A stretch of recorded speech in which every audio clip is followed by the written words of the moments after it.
Thank you for joining with us. We appreciate you watching. We appreciate some of the views we've gotten and kind of giving us an idea. Oh, yeah. We love your comments. We love your likes, and we love your subscriptions. We appreciate everything that you guys have done.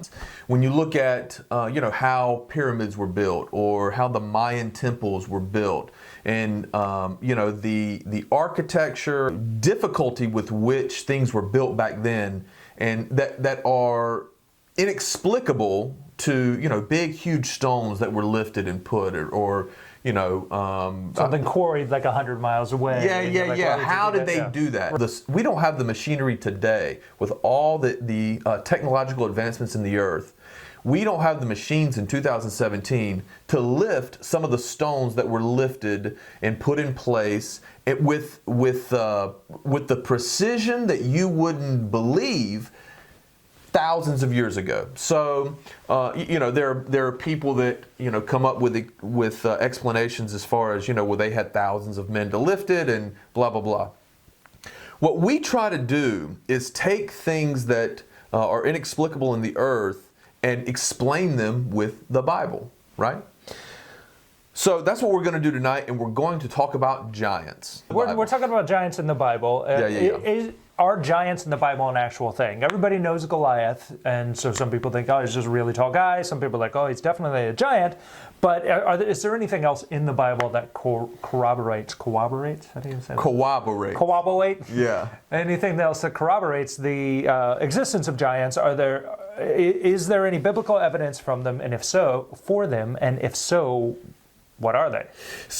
Everybody knows about Goliath, but not everybody knows that Goliath had 4 brothers that the Bible talks about, that Matt will go into. Yeah, we'll get into that. There are 5 of them, and they're all, we'll get to that. David picked up 5 stones to kill 5 giants. Not 5 stones in case he missed Goliath the first time. Because if you miss, let's be honest. That's right. He picked up 5 stones. One to kill Goliath and the other 4 to kill his 4 brothers. Which he actually didn't do, but his mighty men did. That's right. So all 5 of them did. Where we're going to start is, we're going to start with Jesus, okay? Because in Matthew 24, Jesus is talking to the disciples. And the disciples say to him, Lord, what will be the signs of your coming? Now we're talking about the second coming now, okay? And Jesus says to them in Matthew chapter 24, and I'm going to start in verse 37. That whole chapter kind of lists out some things that, Jesus is talking about what the signs of his coming are. But Matthew chapter 24, verse 37 says, but as it was in the days of Noah, so shall also the coming of the Son of Man be. Verse 38, for as in the days that were before the flood, they were eating and drinking, marrying and giving in marriage, until the day that Noah entered the ark. Okay? The day that Noah entered the ark is very important. It's a foreshadowing of what will happen to us at the rapture, right? So Noah is a picture of the church. Noah found grace in the eyes of the Lord, and the ark is a picture of Jesus. Jesus saves us. The Lord shut the door. So what the story of Noah is a picture of the church in the last days, and how the rapture will happen and God saves us, right? So, but what was going on in the days of Noah? What can we find out that was going on in the days of Noah that may give us some clue as to what Jesus is talking about here? Right. So you have to go back to what was happening in the days of Noah, which is in Genesis chapter 6. Right. So Noah's first mention of Noah is actually Genesis 5, chapter 30, which is where chapter 5, verse 30, where he's born to Lamech, his dad. And so there's a verse about him being born, and then a verse about him in verse 32 of that chapter says this is when he had his kids, Shem, Ham, and Japheth. But then we get to Genesis chapter 6, verse 1, which says, and it came to pass when men began to multiply on the face of the earth, and daughters were born unto them, verse 2, that the sons of God saw the daughters of men, that they were fair, and they took them wives of all which they chose. Okay, so before you say to yourself, before you discount that says sons of God, which means us, okay? You got to break down what was actually written here. So in the Hebrew, in the original Hebrew, because the King James Version is a translation of the original Hebrew, right? In the original Hebrew, that first verse, when it came to pass that men began to multiply on the face of the earth, that men is men, right? Adama is that Hebrew word. So the same kind of man as Adam was.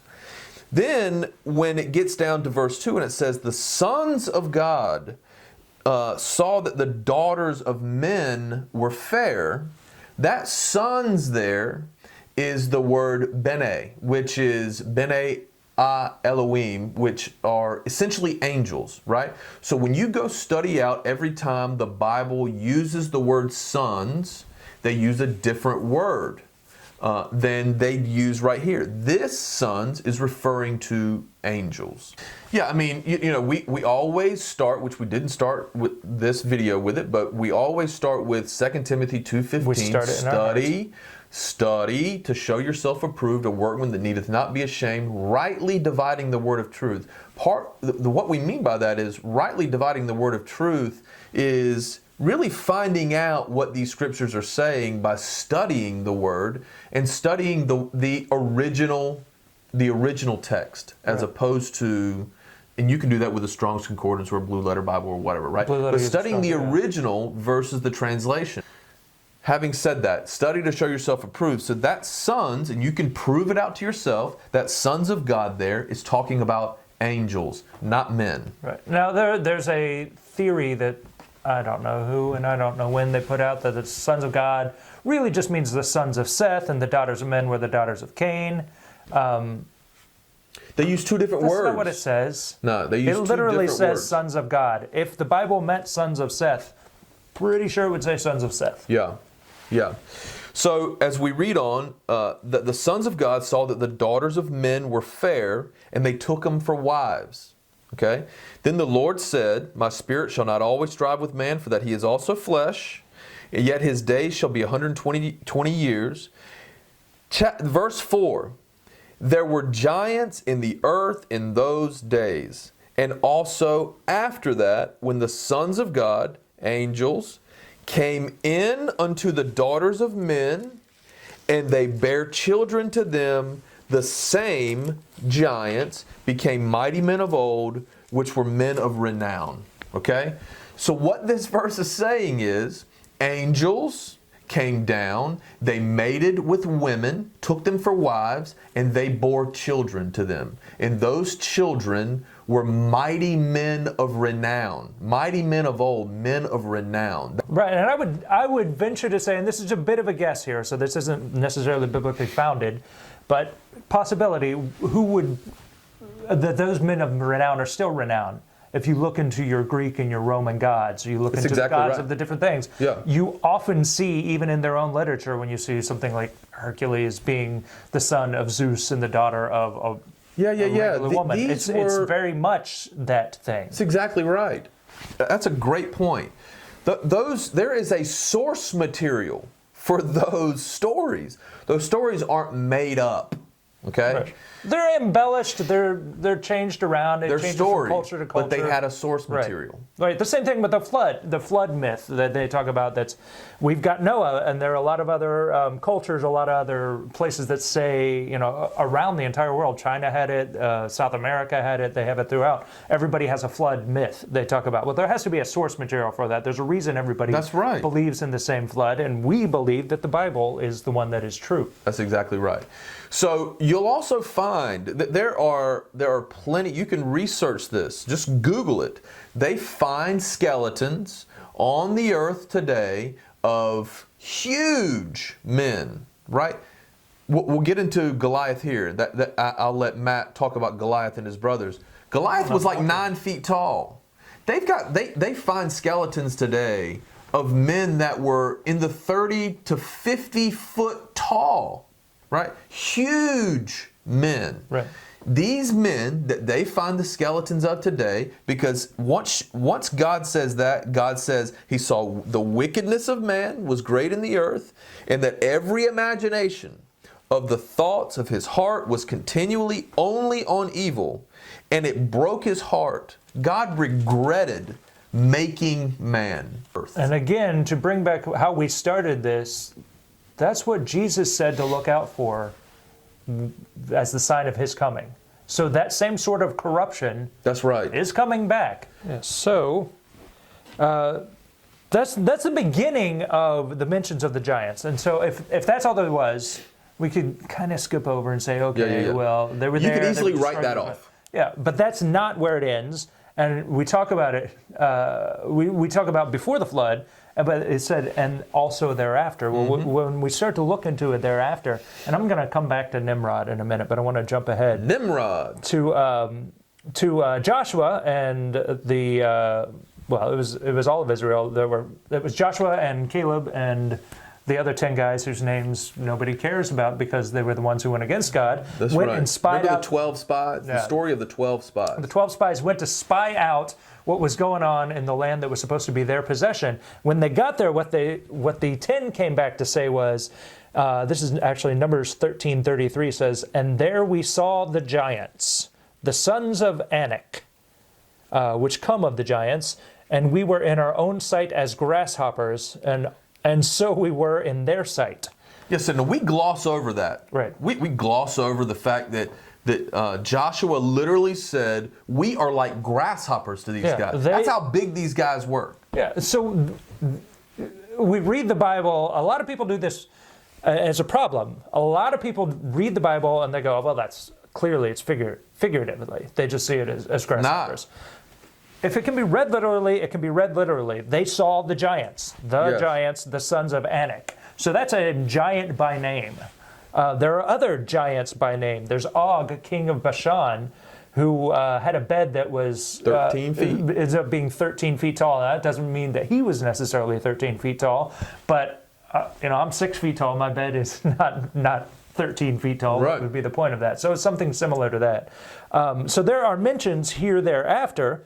And then when we get way ahead to 2 Samuel, 1 Samuel actually is the first mention of it, and then 2 Samuel as well, that's when we get to Goliath. We get to Goliath and his brothers. So by that time, just a side journey on that.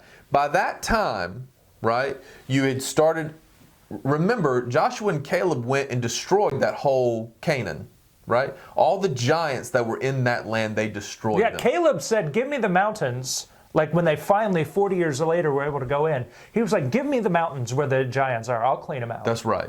So that whole race from Anak and all the giants that were in Canaan, they were all destroyed. So as in anything, as you get further down the lineage, right? That was in Joshua. We're now in Samuel. As you get further down the lineage, they're not as big. They're still big and they're still strong, like Goliath, who scared the daylights out of that one guy scared the daylights out of the entire army of Israel, right? So he was big, but not as big as his ancestors. Right. Well, here's the deal with his Goliath and his brothers, which are mentioned by name. If you look through there, you've got Ishbenabab. I'm hoping I'm saying that right. Ishbenabab, Saph, Lami, Lahmi, Sippai, and Goliath was the fifth. They were all called the sons of the giant. I didn't notice this until I was reading the study. Not sons of a giant. Yeah. Sons of the giant. So Goliath, then, if I'm reading this correctly, which I assume that I am, but I'm pretty sure if I'm not, you'll let me know in the comments below, that Goliath wouldn't even be a giant. He would be a half giant. But I want to go back, because I jumped ahead there on purpose, but I want to go back and talk about Nimrod. Nimrod is it's a hilarious name to us now, but it wasn't then. It was the founder of the city of Babel. He was this dude who was pretty tough, and he was a mighty hunter before the Lord. That's what the King James says. If you translate that out, it doesn't mean he stood in front of God and he was really good at hunting. It means he stood against God. Before was like as opposed to God. It also says of Nimrod that he began to become a Nephilim. Nephilim being the word used for giants. So literally, he began to become a giant. Yeah, you also got to remember the story of the Tower of Babel. God literally said, he had to scramble the languages. He had to make it so those people couldn't communicate with each other, because what he said was, if they can do anything they believe, they were building a tower to get to heaven. Okay? Let's not gloss over this part. Nope. They were building a tower to get to heaven. Okay? And God scrambled their language to stop them from building a tower to get to heaven. Because they could have gotten to heaven. Because they could have gotten to heaven. That's the point. All of the technological advances that they had back then would lead you to believe that it wasn't man that knew these things. It makes perfect sense. Now, I realize here, I don't have scriptural reference to biblical reference to back this statement up. However, there is a book called the Book of Enoch that I don't endorse. I believe personally what's in that book, but it's a contemporary history of biblical things. That's right. So whether or not now the Book of Enoch is referenced in the Bible. Peter literally quotes the Book of Enoch, and Jude quotes the Book of Enoch. So clearly it does have some biblical tie-in, right? Right. I'm just saying, for the sake of argument, if you read the Book of Enoch, which ostensibly Enoch wrote, it talks about all of the things that the angels taught man. They taught him about weapons. They taught man about weapons. They taught the women about beauty, wearing makeup and things like that, beautifying themselves. They taught them how to till the ground. So if you want an idea of, how that civilization back then was, for the time, was so technologically advanced, even in some respects to today's time, you have to go back to the angels are the ones that taught them that, right. Taught them those things. Well, and they were sent here, angels, not just fallen angels, but angels are sent to be ministers of the sons of God. Like, they're supposed to be helping us. Yes. So in their right estate, helping us is the thing they do. In the wrong estate, they could be telling us things to destroy us. Right. So is there a secondary biblical reference that talks about this same Genesis 6 story where angels came down and slept with the daughters of men and had children? And the answer to that is yes. It is in Jude, where Jude is referencing the same story. And Jude says in, obviously, verse 6 of that chapter, and the angels, here we go again. So now we're talking about, he's talking about the same story, okay? And he's saying angels, which is the same word that is used in Genesis chapter 6. So he says, and the angels which kept not their first estate, their first home. They didn't stay in their first home. They came down to their second home. The angels which kept not their first estate, but left their own habitation, he hath reserved in everlasting chains under darkness unto the judgment of the great day. So here it goes back to, there's been a couple of questions from one of our previous videos about spirits and things that are on the earth that are still around. That's because spirits don't die. They don't. No spirit dies. Spirits don't die. God didn't kill these angels. He had to chain them up. The Bible says in Ephesians chapter 6, we wrestle not against flesh and blood, but against principalities and powers and rulers of darkness and spiritual wickedness in high places. Okay? That is 4 classifications of demons. They do have a future that is in the lake of fire. Yes. And they said to Jesus when he cast them out and they wanted to go into the big herd of pigs after there was legion, they called themselves, said, have you come to judge us before the time? Have you come to judge us before the time? Which means they know when it's coming. That's they right. know it is there's coming, and they know it wasn't then. That's right. So giants. yeah, that was a rabbit trail. Yeah. No, listen. We try to take some things that you may not hear all the time and get your thought process going, right? It's things that we like to discuss amongst ourselves, and so we like to bring it to you. We would love to hear your comments. Right. Especially if you want to talk about Hebrews 1:13 in any of those. That's right. We would love for you to subscribe. We appreciate you watching. We look forward to doing this, obviously, more often than we have been doing. We were kind of retooling some things, and we're excited to be back. We're going to keep this up. Yeah, we really do appreciate the likes and the shares and subscribing. That just builds up the algorithm. It's just numbers here on YouTube. We just want to get this message out to as many people as possible. And so just remember, any way you can help. Just remember, just like it was the days of Noah, God found favor, found grace, is what the Bible says. God found grace in the eyes of Noah. And so Noah made it. Noah made it. He found it with his Noah, family. That's the thing. It was the rest of the family. He didn't say, "Oh no, I found God had favor with Ham." He didn't say that. He didn't say he had favor with Shem, even though the line of Abraham comes out of the Shem's line. He said, "I found favor." He found grace with Noah. Noah found grace in the eyes of God.